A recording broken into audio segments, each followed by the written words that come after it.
اللهم ذكرنا منه ما نسينا وعلمنا به ما جهلنا وارزقنا تلاوته آناء الليل وأطراف النهار على الوجه الذي يرضيك عنا. اللهم اجعل القرآن العظيم حجة لنا لا علينا.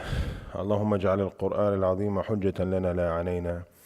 اللهم إنا نعوذ بك من العجز والكسل والجبن والبخل والهم والهزن وغلبة الدين وقهر الرجال. اللهم آت نفوسنا تقواها وزكها أنت خير من زكاها أنت وليها ومولاها. اللهم اشف مرضانا ومرضى المسلمين وارحم موتانا وموتى المسلمين واقض الدين على المدينين وفرج هم المهمومين ونفس كرب المكروبين. ربنا تقبل منا إنك أنت السميع العليم وتب علينا إنك أنت التواب الرحيم. وصلى الله على سيدنا محمد وعلى آله وصحبه وسلم تسليما كثيرا. أعوذ بالله من الشيطان الرجيم. بسم الله الرحمن الرحيم والصلاة والسلام على أشرف المرسلين سيدنا محمد وعلى آله وصحبه وسلم تسليما كثيرا. We start off by praising Allah subhanahu wa ta'ala and sending our peace and blessings upon our master Muhammad sallallahu alayhi wa sallam. And we ask Allah to grant us strength and steadfastness so we can continue this Ramadan strongly, so we can benefit from its meanings and its wisdoms, and so we can embrace the fast. We ask Allah to grant us the ability to fall in love with fasting, and we ask Allah to grant us the ability to fall in love with all acts of worship. We want to love acts of worship and to long for them and to look forward for them, and that is victory and that is ultimate success. We continue our daily Fajr series, and as we mentioned, the Fajr series is revolved around the first 30 surahs revealed to the Prophet Muhammad sallallahu alaihi wasallam. We started with Surat al-Alaq, and then we spoke about Surat al-Qalam yesterday. And we said that the scholars, they differ on what was the second revelation sent down to the Prophet Muhammad sallallahu alaihi wasallam between the first 5 verses of Qalam, which is what we spoke about yesterday, and between the first 5 verses of Surat al-Muddaththir, which is what we will speak about today. And why I say that is for us to understand that they both pretty much were revealed after Iqra bismi rabbika alladhi khalaq, and they were so close together that the scholars differ on what was next. So today we speak about Surat al-Muddaththir, and Surat al-Muddaththir is the 74th surah in the Qur'an. It comes after Surat al-Muzammil, which we will take tomorrow inshallah. So the 74th surah in the Qur'an is found in Juz' al-Tabarak, the same Juz' that we found Surat al-Qalam. So observation number 1 is that Juz' al-Tabarak and Juz' al-Amma, the last 2 ajza of the Qur'an, 29 and 30, they're the last two ajza in the Qur'an in terms of the order of the Qur'an, and they're usually the first surahs that were revealed. Like we said, they're shorter surahs and they're Meccan surahs. Surah al-Muddaththir, it means the surah of the cloaked one. Al-Muddaththir is the one who's wrapped up or cloaked, and it comes from the word mutadaththir. And due to the difficulty of saying mutadaththir, it turned to muddaththir. Allah, He says after A'udhu billahi minash shaitanir rajim, Bismillahir Rahmanir Rahim, Ya ayyuhal muddaththir, qum fa'anzir, wa rabbaka fakabbir, wa thiyabaka fatahhir, wa rujza fahjir, wa la tamnun tastakthir, wa li rabbika fasbir. This is 7 ayahs. It said that these first 5 ayahs were revealed shortly after the Prophet ﷺ had his incident in Ghar Hira. And there's a hadith narrated by Sayyidina Jabir ibn Abdullah radiallahu ta'ala anhu about this incident. And Sayyidina Jabir ibn Abdullah radiallahu ta'ala anhu, he was of the opinion that Surah al-Muddaththir was the first Qur'an ever revealed. But we mentioned 2 days ago that this is not the stronger opinion. The stronger opinion is that Iqra bismi rabbika alladhi khalaq was the first. عن جابر بن عبد الله أنه سمع رسول الله صلى الله عليه وسلم يحدث عن فترة الوحي.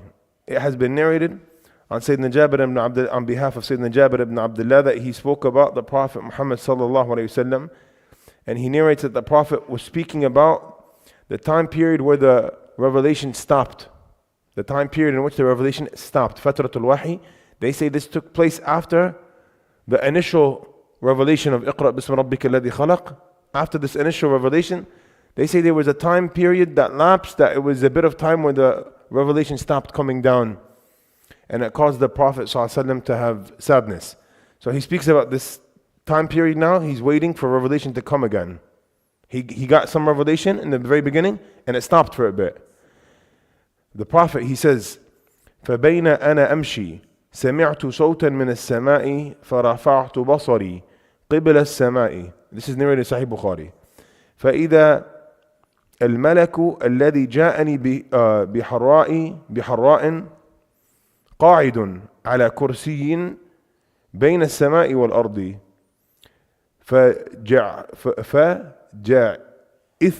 فجئثت منه حتى هويت إلى الأرض فجئت أهلي فقلت زملوني زملوني زملوني فزملوني فأنزل الله تعالى يا أيها المدثر قم فأنذر إلى قوله فهجر.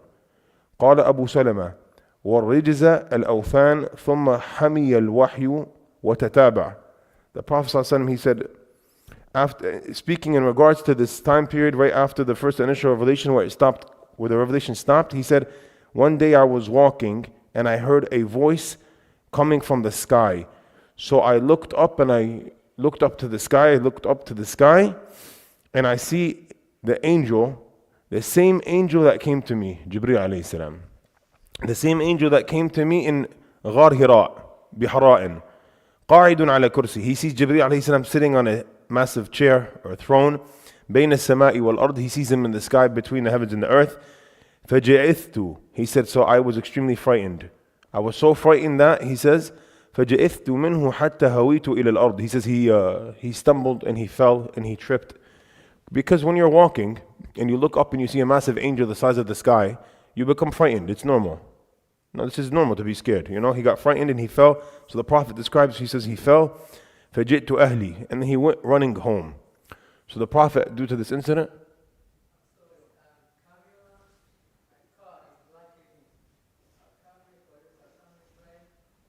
Jazakallah khair. It's okay, you could always interrupt. We love you. Don't block people, guys. Come on. The Prophet was naturally scared and he fell to the floor and he ran home. Because you go home when you're scared. You go to your wife when you're scared. You go to your parents. If you're a young child, they come running to you and they cry when they're scared, right? You go to where you're comfortable when you're scared. So he went home to find comfort. So he went to his home and he said, Zammaluni, Zammaluni, Fazammaluni. He said, cover me, cloak me, cloak me. He was so scared that he was cold. He was frightened. So he asked his wife Khadija radiallahu ta'ala anha to cover him. So she covered him. And then in this incident, Allah, he sent down, فَأَنزَلَ اللَّهُ تَعَالَى يَا أَيُّهَا الْمُدَّثِّرْ قُمْ فَأَنذِرْ. And then it says that he sent down the first 5 verses, and then it says, ثُمَّ حَمِيَ الْوَحُ وَتَتَابَعَ. Then the revelation started to heat up. حَمِيَ الْوَحِي. The revelation began to heat up and it started to come down consistently. Heat up, meaning it started coming down without any interruptions and without any pauses and breaks. And then the Qur'an started to come down a lot until it paused again a little after this. Anyway, so this is a beautiful story speaking about Surat al-Muddaththir and the reason of revelation of Surat al-Muddaththir. He basically saw Jibreel in his natural form. The Prophet Muhammad ﷺ, he saw Sayyidina Jibreel in his natural form 3 times. Twice in this world and once in the Isra wal-Mi'raj when he went up to the heavens. This was one of the 2 times in this world. So Allah, he said, Ya ayyuha al-Muddaththir, to translate the verses and to go over them briefly. He says, O you who are wrapped up. So Allah subhanahu wa ta'ala, he calls out to the Prophet Muhammad ﷺ in this context when he goes home frightened due to the revelation coming down to him. He calls out to him because he's wrapped up and he's lying down in bed. He says, Qum fa'andir. Get up and warn. Get up from your being cloaked in bed. Get up and start warning the people. They say, Qum fa'andir means warn the people of Jahannam. Tell the world that there will be a painful punishment. There will be a painful punishment if they do not believe. Tell the people if they don't leave off haram and they don't leave off all the haram that they're in and their fornication and they're worshipping other than Allah, then there's going to be a punishment. The Prophet ﷺ, he was sent as a bashiran wa nadhira. Inna arsalnaka bashiran wa nadhira. We sent you, O Muhammad, a bashir and a nadhir. A bashir is someone who gives good news, and a nadhir is someone who warns people of a punishment. The Prophet is both. He gives good news of Jannah and he warns people of Jahannam. And in order for your religion to be good and upright, you have to have a mix of both. You should have a mix of both. That's why Islam comes with warning as well. So Allah, He commends them to get up and to warn the people of what's going to happen if they don't believe. Yani, get up and start proclaiming your message. Yani, it's time to start working. And they say that, and the scholars say that this ayah tells us that Islam is a religion of activeness. It's an active religion. It's not passive. The Prophet was commanded when he was frightened and he was cloaked up to get up and start giving da'wah. And then Allah gives him some tools on his da'wah. He gives him some tools. He goes, Allah subhanahu wa ta'ala, He says, وَرَبَّكَ فَكَبِّرْ, and yani, glorify your Lord, glorify or magnify your Lord. And and they say that this is also could refer to the takbirat al-ihram in salah, because he was told to get up. He was told to get up from bed, and when you get up from bed, you go give da'wah, but you're also going to pray salah and turn to Allah. And if you want to pray salah, وَرَبَّكَ فَكَبِّرْ, because when you get up to pray salah, you say Allahu Akbar. And Allahu Akbar, from the conditions of the takbirat al-ihram, it has to be standing. You can't do it sitting. Of course, if sick, I'm talking about normal. Normally, takbirat al-ihram, you have to be standing, or else it doesn't count. Your salah doesn't count if you don't come. Al-ityanu bi takbirat al-ihram qa'iman, they say in the books of fiqh. You have to come and stand. This is beautiful. Islam tells you to stand always up. When you pray, we worship Allah, we start standing. We're standing. And we say Allahu Akbar in a loud voice. And if you don't say Allahu Akbar, your salah doesn't count. It's a condition for your salah to count, for you to enter the prayer with Allahu Akbar. You don't do this. This is not Allahu Akbar. This is Allahu Akbar. You don't have to scream. You don't have to be so loud that everyone hears you. But your tongue has to move. There has to be a movement of the lips.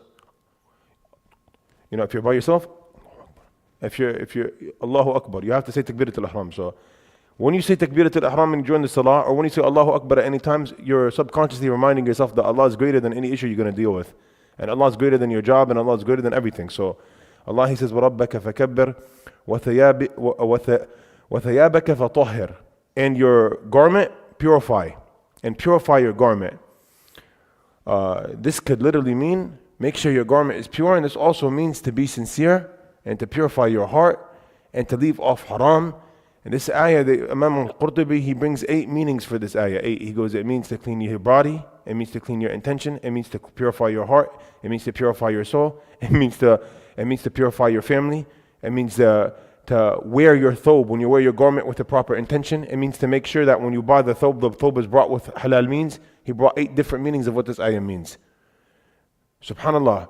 But when I was reading the other tafsir, the most thing that they mentioned is that the Arabs used to say for the individual, clean your garment, meaning clean yourself. Make sure your garment is clean. Make sure you're outside and your actions are clean. Make sure you're a person of goodness. So Allah reminds the Prophet to purify his intentions. But the way Allah tells him is with this wording garment, وَثِيَابَكَ فَطَهِّرْ. It's beautiful because it could mean purify your intentions and purify your actions, make sure everything is good, but also make sure your garment is clean. And when you go out, your garment is worn in a good way, worn with a good intention. And they say that in regards to this, it can also refer to salah.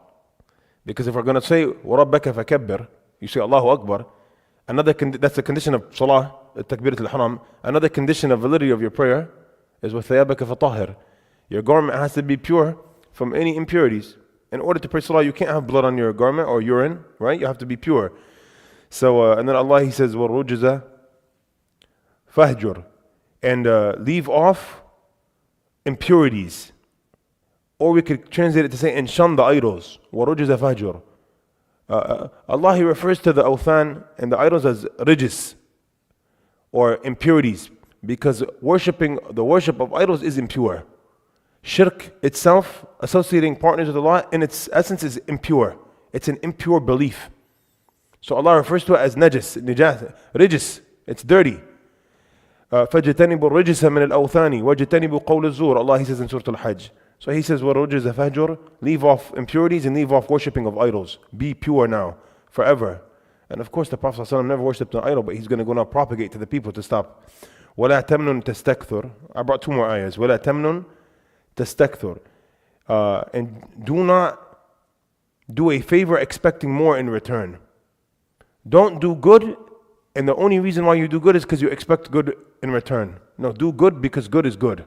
And this is a ruling for all of us. And they say that the reason why Allah mentioned this ayah here is because back then people would gift in order to get a bigger gift.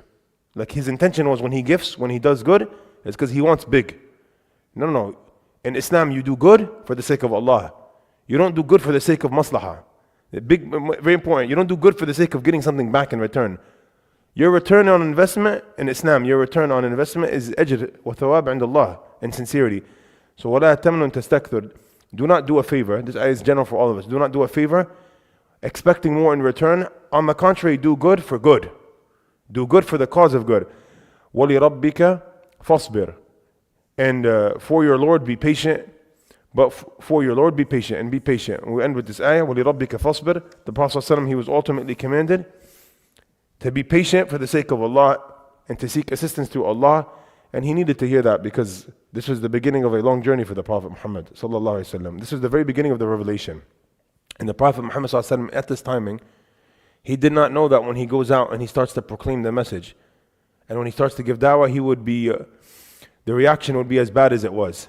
Because ultimately he goes out after these verses were sent down, he goes out and he calls his family, and he calls Banu Hashim, and he calls all of Quraysh actually, he calls all of the aristocrats of Mecca to tell them. He calls them all out to As-Safa. And he goes and he stands on the mountain of Safa. The mountain of Safa is like a hill overlooking the Kaaba. And he says, did you ever see me to be a liar? And they say, of course not. And then he speaks to his family and his relatives and all of Quraysh, and he tells them, I am here to warn you of a painful punishment. He goes, for indeed, I am here to warn you of a painful punishment, and I'm here to tell you to worship Allah subhanahu wa ta'ala alone. And then Abu Jahl gets up and he says, Tabban lak. أَلِهَذَا جَمَعْتَنَا. And they say that Abu Lahab said that as well, the uncle of the Prophet. He goes, تَبًّا لَكَ أَلِهَذَا جَمَعْتَنَا. He goes, may God's curse be upon you, may dirt be thrown in your face. Is this why you brought us here? To talk about like fairy tales? You came here to waste our time? And this is where he first received his opposition. And then they called him a sahir and a kadhab. And then they called the Prophet the worst of all names. And they know in their hearts that he's the best of the best. And they know in their hearts that he's the most truthful of the truthful. And they know in their hearts all of these things. And how do I know that they know that? You know, in the story of the Hijrah, when the Prophet migrated to Medina, he left all of his trust with Sayyidina Ali ibn Abi Talib so he could dispense the trusts, the amanat. I was reading on this. I was so confused. I was so confused with this. What does it mean that the Prophet had trusts from the Quraysh? What does it mean? They all call him a liar and a thief. I was so confused. They said, no, they used to say that out loud. But in reality, they all trust him the most. So they put all their trusts with the Prophet Muhammad. It's like going to the bank. There was no banks back then. You used to leave your stuff with someone else so you don't get robbed. That's how they used to do it back then. So he used to have a lot of trust for all the people. And he used to uphold their trust just because that was how it was back then, out of chivalry and out of goodness. We ask Allah to grant us understanding and wisdom and to make us people of the Qur'an and to never deprive us of the Qur'an. Wa sallallahu ala sayyidina Muhammad wa ala alihi wa sahbihi wa sallam kathira.